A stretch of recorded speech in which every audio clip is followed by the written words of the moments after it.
자, 이동화의 장난감 도시라는 작품인데요. 선생님이 우리 현대소설의 현실을 다루는 작품이 나오게 되면 네 가지 현실이 있다. 첫 번째는 일제강점기, 두 번째는 분단과 전쟁, 세 번째는 국제, 네 번째는 도산자 이렇게 얘기하면서 도산자는 일제강점기부터 그 이후까지 계속 지속되어 온 현실이야 이렇게 말했죠. 당연하지? 자, 근데 보면 이 작품은 6.25 전쟁 직후를 다루거든요. 그러면 현실이라고 하는 상황은 분단과 전쟁이 되겠죠. 그죠? 자, 분단과 전쟁이라고 하는 상황은 크게 두 가지가 있다라고 했어요. 왜냐면 하나는 전쟁은 인간을 무슨 화하죠? 수단화하게 됩니다. 수단화하게 돼요. 그래서 인간이라는 존재의 어떤 본질적인 목적이라고 하는 걸 상실하게 되거든요. 자기가 도구화되니까. 그런 인간 존재의 본질에 대한 내용을 다루는 작품들이 많다. 두 번째는 전쟁은 선생님이 폭력과 상처, 파괴라고 했잖아요. 그죠? 폭력과 파괴를 다루기 때문에 전쟁은 죽는 거예요, 그냥. 그 폭력과 파괴로 인한 상처와 상흔을 다루는 작품들이 많다라고 했습니다. 그 다음에 우리나라 전쟁과 관련된 6.25 전쟁과 관련된 소설에서의 또 하나의 특징은 이념의 대립이라고 했어요. 그래서 선생님이 그런 얘기했죠. 야, 이념의 대립을 소설에서 다룰 때는 자유주의가 좋아, 공산주의 싫어 이런 거 잘 안 나온다. 이념을 뛰어넘는 인간애를 다루는 작품들이 많이 나온다. 이런 보편적인 소설 구조에 대한 이해가 없으면 절대 국어를 잘할 수 없다 그랬어요. 그 다음에 이제 시점이 1인칭 주인공 시점인데 선생님이 1인칭 주인공 시점이 나오게 되면 주로 서술자가 자신의 내면 심리를 서술하는 내용이 많이 나오게 된다 그랬어요. 그럼 어떻게 되냐면 외부의 어떤 상황 현실 속에서 화자가 경험하면서 겪게 되는 갈등과 그 갈등의 해소의 과정이 자주 드러나고 그러면서 성장하게 되는 과정을 다룬 작품들이 굉장히 많이 나온다. 그래서 성장 소설들이 일반적으로 1인칭 주인공 시점을 많이 선택하게 된다라고 했으니까 그 지점을 잘 생각하면서 읽어보죠. 가을은 송용통 비어있는 계절이었다. 자, 계절적 배경이 나오죠. 티끌한 점호통이 파랗게 드리워져 있는 하늘이 그랬고 그랬습니다. 시각적이고요. 물처럼 맑게 흘러내리는 햇살이 그랬다. 적어도 거기에 많은 지난 전쟁에 아무런 상흔도 남기지 못한 셈이었다. 상흔은 상처의 흔적. 아, 이게 딱 전쟁 다루는 작품에서 나오는 상흔 얘기가 나오네요. 감춰진 것은 아무도 없었다. 눈에 띄는 모든 사물들은 제각기 텅 빈 속을 훤히 드러내고 있었다.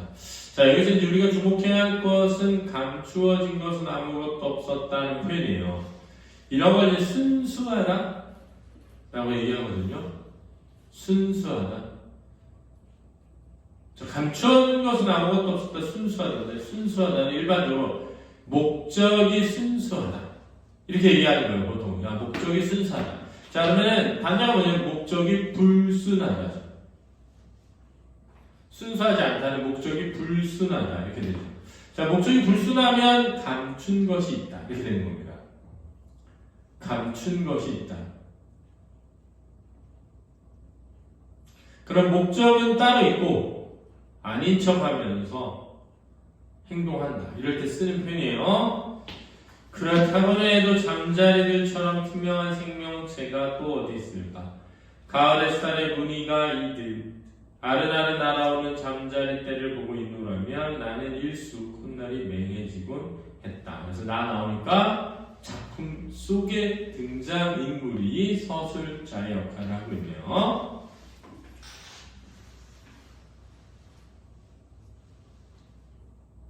가진 것이라곤 아무것도 없는, 그래서 보다 맑고 정갈한 생명들이었다. 자, 이런 거는 긍정인식이고요. 다병한 어머니 얼굴을 나는 자꾸만 연상했다. 다병한이란 병이 많은 나는 내 10개의 손가락 사이마다 날개 접힌 가지런히 끼어있는 잠자리들을 들여다보았다. 고추 잠자리는 무엇보다 우선 그 몸매가 고왔다. 10개의 마디마다 주홍빛 물감이 손끝에 묻어날 듯 했다. 지급법이고 묘사죠. 비유적 표현이나 색깔, 크기 또는 모양 이런 게 드러나면 색이 묘사라고 씁니다. 대장 잠자리는 삼각형의 흑색 무늬 때문에 다소 꺼림직한 느낌을 주었다. 누런 몸통 끝부분에 가지런히 찍혀있는 세 개의 얼룩 무늬를 보고 있노라면 매번 기분이 언짢아지곤 했다. 가슴통 양쪽에 세 줄의 검은 선이 그어져 있는 고추 잠자리의 경우도 마찬가지였다. 특히 누런 빛깔의 암컷은 언제나 우울하고 불길한 느낌을 갖게 했다. 그래서 화자는 이런 우울함과 불길함을 싫어했다고 할 수 있죠. 이 물에는 도무지 구경하기 힘든 것이긴 하지만 어쩌다 간혹 걸려들기도 하는 밀잠자리도 느낌은 마찬가지였다. 몸통 하나 가득히 묻어있는 흰 가루가 내게는 도무지 못마땅했다. 그것이 손끝에 묻어날 때마다 나는 영 즐거움을 하곤 했다. 꾀림칙해 했다는 거예요. 이들에 비해 대모잠자리는 무엇보다 그 흑갈색 무늬가 아름답게 느껴졌다. 투명한 두 날개 끝에 선명하게 박혀있는 그 흑갈색 무늬를 나는 오래도록 들여다보며 거듭 찬탄해하지 않았다. 자, 이건 이제 잠자리들마다의 생김새의 특징과 그에 대한 내 감정이죠. 그러나 내가 그것들을 매료당했던 가장 큰 이유는 실상 다른 데 있었다. 이유는 다른 데 있었대. 사실 그처럼 연약하고 세심한 몸통과 가늘고 긴 새쌍의 다리와 그리고 명주 울 같은 맥을 제하고는 온통 투명하기만 한 두 쌍의 날개에도 불구하고 어째서 거의 모든 잠자리들은 투박한 머리와 육식용의 단단한 구귀와 입구자예요. 입의 도구 한 쌍의 크고 불량한 겹눈과 그리고 끌 같은 턱을 지니고 있는지 그 불가해한 모순이 나를 강하게 사로잡았다. 자, 여기서 모순에 대해 줄꼭 별표 쳐봐.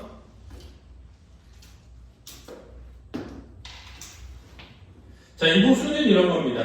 투명하고 순수해 보이는 날개와 대비되는 사납고 무서워 보이는 얼굴이야. 그러니 투명하고 순수해 보이는 날개와 모순되는 사납고 무서운 얼굴 모양이다. 친구 태길이가 지친 얼굴로 돌아왔다. 포충망 속엔 또 한 마리의 잠자리가 들어있었다. 우리는 손 대신 발로 가위바위보를 했다. 그가 이겼다. 나는 그 앞에 두 손을 내밀었다. 10개 손가락 틈새마다 그날의 펑울이 촘촘히 박혀 있었다. 잠자리 잡은 거요. 그가 왼손의 것을 택했다. 다른 손의 것은 자일이 나의 몫이었다. 우린 천천히 집을 향해 걸었다. 무슨 보석 반지처럼 잠자리들의 손가락 사이에 잔뜩 낀 채였다. 몫이 허기어졌기 때문에 머리통을 이고 가기가 힘겨웠다. 자, 머리통을 이고 가기가 힘겨웠다 그랬는데 머리통은 원래 달려있죠 그냥. 그렇죠? 머리를 들고 가기조차 힘들었다는 거, 몹시 힘들었다는 뜻입니다. 야, 이 머리 좀 누가 떼봐라. 아, 무겁다. 이렇게. 그렇지? 어머님이 여전히 누워있었다. 왠지 안심이 되었다. 머리맡에서 누나가 나를 돌아보았다. 뽀얀 얼굴이었다. 저녁 어둠 속에서도 아주 메말라 보이는 얼굴이었다. 이렇게 메말라 보이는 얼굴, 이런 거 잘 봐줘야 돼요. 일반적으로 이제 감정이 메마를 수도 있지만, 일반적으로 가난으로 인해서 메마를 봅니다. 나는 벽에 기대 선치 한동안 입을 떼지 않았다. 그리고 생각했다. 그래, 우리는 기다리고 있는 거다. 고물자전거를 탈탈거리며 아버지가 돌아오기를. 어쩌면 오늘 반쯤 그 소리를 다시 들을 수 있을지 모른다고 나는 생각했다. 그래서 아버지는 어디론가 떠난 존재죠. 어디론가 떠난 존재고요. 이 어디론가 떠난 존재인 아버지에 대해 막연한 그리움과 막연한 기대감을 가지고 있다는 걸 잘 체크해야 됩니다. 자, 여기서 이 막연한을 붙여놨는데 모르죠. 어떤 사람인지 우리는. 많이도 잡았네. 누나가 말했다. 나는 고개를 끄덕여 주었다. 그리고는 잠자리를 한 마리씩 천천히 놓아주었다. 장난감 같은 우리들의 방 그 좁은 공간 속을 그것들은 어지럽게 날아다녔다. 자, 이 제목이 장난감 도시니까요. 그죠? 장난감 같은 우리 방에 대한 이 사람의 인식을 잘 가둬야 되는데 얘가 그 장난감 같은 방에 대해 뭐라고 했냐면 뭐라고 했습니까?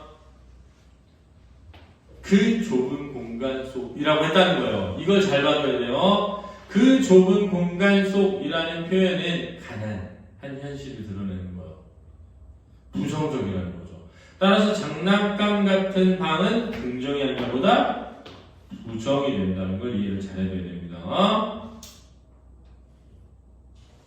마치 얇고 굶주린 혼백처럼 더할 수 없이 나약하고 투명한 몸짓으로 육식이 아니라 설사 풀을 먹는다고 해도 그는 그 끝에 며칠 이슬만 취한다고 해도 우리는 결국 그들처럼 투명한 넋을 지닐 수는 없으리라고 나는 생각했다.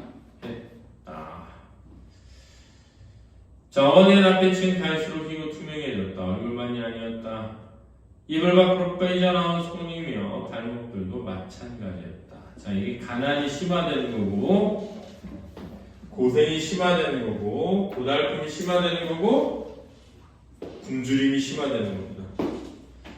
핏기 한 점 없이 창백한 피부 아래 신랑같이 정맥이 아른아른 내비쳤다. 당연하다고 나는 생각했다. 어머니의 변모는 너무나 당연한 결과여서 좀도 놀랄 일이 못 되었다. 변모는 변화된 모습이에요. 아주 이따금씩 한두 모금의 물을 청해 마시는 것 외에 거의 아무것도 취하려 하지 않는 어머니였다. 당신의 몸이 뱀의 혐오처럼 투명해짐도 그 당연한 결과가 아니랴 살펴봅니다. 자, 여기서 무엇의 결과냐면 음식을 먹지 못한 것의 결과라는 거죠. 음식을 드시지 못한 걸 보면 그게 너무나 당연한 결과라는 뜻이에요. 벽을 향해 죽은 듯 누워있는 어머니를 보고 있노라며 나는 곧잘 환상에 사로잡히곤 했다. 아주 눈부신 환상이었다. 마침내 남루한 육신을 벗어던지고 나무처럼 또는 잠자리처럼 햇빛 화산 창공으로 투명하게 날아오르는 환상이었다. 이게 이제 화자의 소망이 반영된 것이라고 할 수 있죠. 화자의 염원이 반영된 것이라고 할 수 있습니다. 화자는 이 장난감 같은 좁은 방 구석에서의 가난을 뭐하고 싶어 한다? 벗어나고 싶어 한다라고 써놓으세요. 언덕 위의 개척교회에서는 더 이상 아무것도 얻을 수가 없었다. 겨울로 접어들면서부터 그곳의 창문을 바닥에 버렸다. 전지분유의 그 삐딱빼딱하고 찰진 맛을 기억하는 우리는 주일마다 몰려갔지만 그러나 매번 빈손으로 돌아왔다. 나눠주는 것이 없어졌기 때문이죠. 그렇지? 사정은 성당과 마찬가지였다. 그의 연말에 옷까지 몇 점을 얻어낸 것이 그만이었다. 하나님도 마침내 거덜이 나신 모양이라고 우리는 아쉽게 체념했다. 하지만 그 옷들이 그의 겨울을 나는데 도움을 주었던 것만은 우리들 중 아무도 부인할 수는 없으리라. 자, 여기서 보면 교회도 갔다가 성당도 갔다가 하는 거죠. 그죠? 그럼 이 사람, 이 아이, 나에게는 종교가 중요한 것이 아니라 뭐가 중요해? 먹고 살아가는 것이 중요했던 거죠. 그래서 그 먹고 살아가는데 조금이나마 도움이 될 수 있다면 그게 교회든 성당이든 가리지를 않았다는 거예요. 알았니? 비록 누군가 있던 것이라고 해도 우리들의 추위를 조금은 가려주었다. 재원이 잘 만들어진 방한복이라고 하는데 안에 추위까지 막을 수 없는 노릇이었다. 공복에서 온 추위가 실상 더 가혹했다. 자, 여기서 공복에서 온다는 거에 간헐적 단식 중인가? 굶주림이 심화되는 거죠. 그렇죠? 전쟁 이후에. 하지만 그것들을 뒤집어 쓰고 나서면 안의 추위도 조금은 견딜만했다. 자, 여기서 안의 추위란 뭐냐?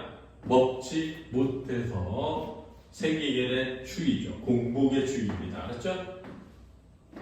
그래서 옷을 입으면 배고픔도 좀 덜해지는 것 같다. 이런 뜻이에요. 그래 아주 조금이다. 그리고 꼭 그만큼의 농도로 우리들의 신앙심도 남아 있었다. 물론 예외도 있었다. 저 광목자루 속에 나오는 소녀가 그 비슷한 예였다. 우리는 잘 기억하고 있었다. 그녀의 아버지가 휴전선 저쪽에서도 독실한 신자였다는 사실. 그러나 예의 선병질적인 소녀만은 사정이 달랐다. 나는 감히 단정할 수가 있다. 그녀가 만약 독실한 신앙심을 가지고 있다면 그것은 결코 저 휴전선 너머의 것이 아니라는 점을 말이다. 왜냐하면 그녀 역시 우리들처럼 언덕 위의 개척교회와 신의 성당을 번갈아 드나들었기 때문이다. 자! 이렇게 교회와 성당을 번갈아 드나들었다라는 것은 그만큼 뭐였다? 이 사람도 뭐였다? 그녀도 뭐였다? 가난했다는 거다.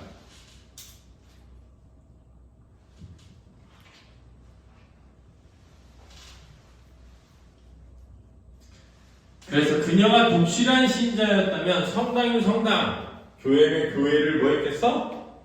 택했겠죠. 그래서 안 갔겠죠. 다른 건. 알았지? 그래서 확실할 수 있다는 거야. 소량의 전지 분야와 두 대빵의 옥수수 가루 또는 풀떼죽 중 그녀 역시 어느 한쪽도 포기하지 않았던 것이다. 그죠? 그게 있어야만 생계가 유지되니까. 그녀에게는 하나의 계기가 있었다고 나는 믿고 있다. 통은 창고에서 손수레를 끌던 그녀의 아버지. 정확히 말하자면 끌던이 아니라 밀던이 옳다. 왜냐하면 그 손수레마저 자신의 것이 아니었으므로. 더 진짜 비극적이죠? 어쨌든 그녀의 아버지가 허리를 심하게 다쳐 몸져 누운 게 바로 그것이었다. 아버지의 불행한 사고를 계기로 그녀의 태도는 표변했다. 표면적으로 변하는 거야. 자신의 실행이 아버지의 지팡이가 하듯 그녀는 독실해졌던 것이다. 바람을 샌 언덕대기의 그 천막 교회를 그녀는 새벽마다 오르내렸다. 한겨울에도 내일을 잊지 않았다. 믿음이 추위를 깨진다고 여전히 창백한 얼굴과 나약한 몸매의 그녀는 말했다. 가난 때문에 이런 거겠죠, 그죠? 만성적인 공복감 때문에 항상 껄떡거리고 있는 아이들을 보면 그녀는 또 이렇게 말했다.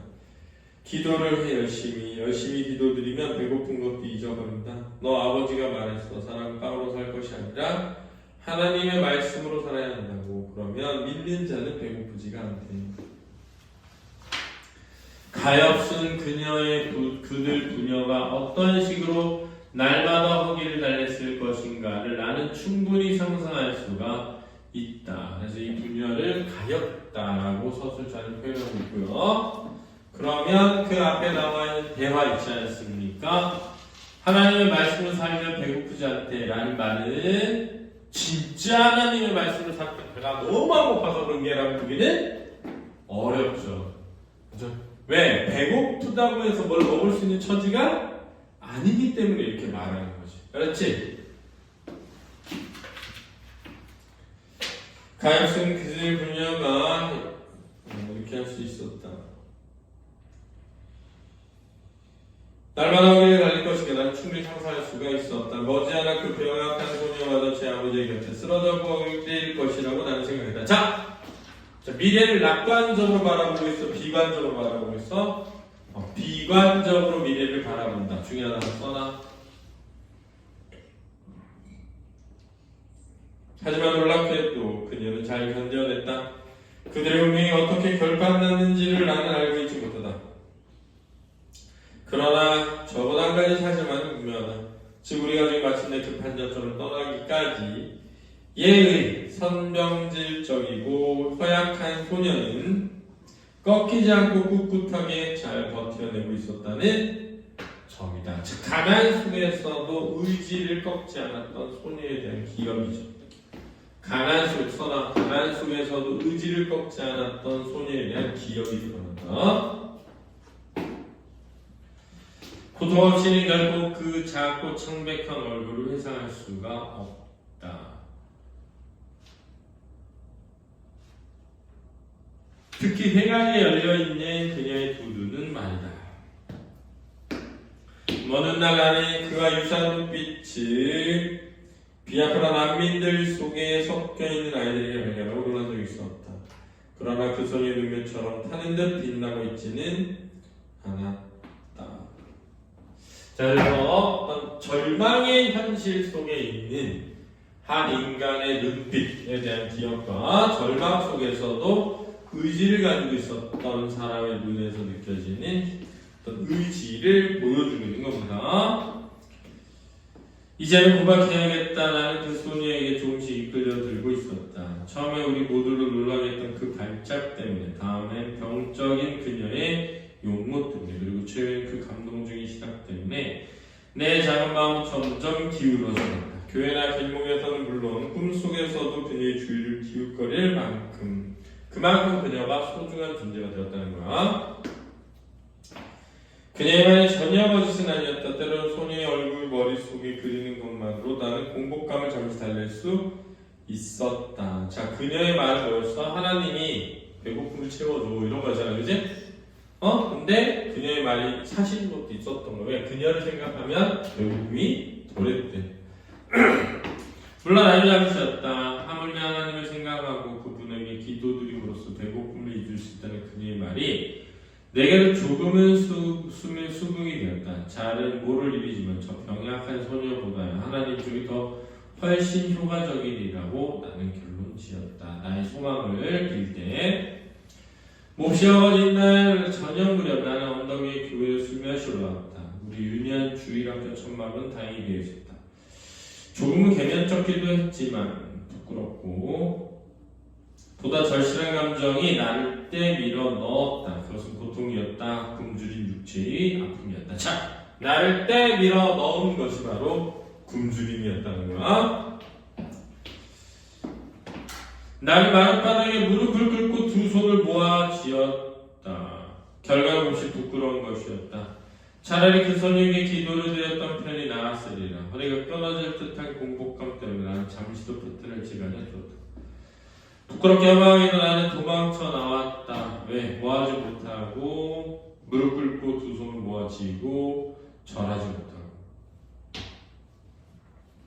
몸이 온통 걷잡을 수 없이 떨리고 있었다. 너무나 심한 떨림이어서 식은땀이 끈끈하게 내뱉을 제기형이었다. 바람 세찬 언덕배기를 걸걸음으로 내려오면서 나는 딱히 누구에게라고 할 것 없이 두루두루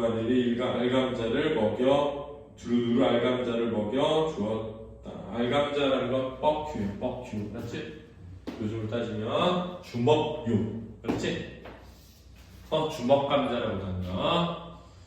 물을 마시면 누나가 담담한 얼굴을 말했다. 그리고 어머니 머리맡에 놓여있던 물대접을 집어줬다. 나는 그것을 한 모금 들켰다. 아주 차가웠다. 관자가 들께로 찬바람 한 줄기가 빠져나갔다. 진저를 친다면 난 또 한 모금을 들켰다. 이번에는 견딜만 했다. 왜? 적응되어서 조금. 식도를 타고 비양의 위장 속으로 부드럽게 스며드는 감촉을 나는 열심히 했다. 상쾌한 기분이 들었다. 물도 급하게 마시면 체하는 거다. 누나가 대접을 집어넣었다. 그리고 천천히 한 모금을 들켰다. 나는 다시 그것을 받아들고 누나처럼 천천히 맛을 음미하고 또 한 모금을 마셨다. 근데 원래 물은 맛이 없잖아. 그치? 응? 그만큼 권하는 거야. 그만큼 말했지? 가난한 고달픈 삶이야. 예의 소녀보다 누나 쪽이 한결 현명하다고 생각되었다. 물은 온갖 맛을 지니고 있었다. 결코 만만이 아니었다. 그래서 내가 상상할 수 있는 거의 모든 음식물의 입가가 형태와 미각으로 쉽게 환치되었다. 온통 푸짐한 환상의 만찬이었다. 자, 반어적이죠? 왜? 마시는 거라고 그냥 물뿐인 상황이야.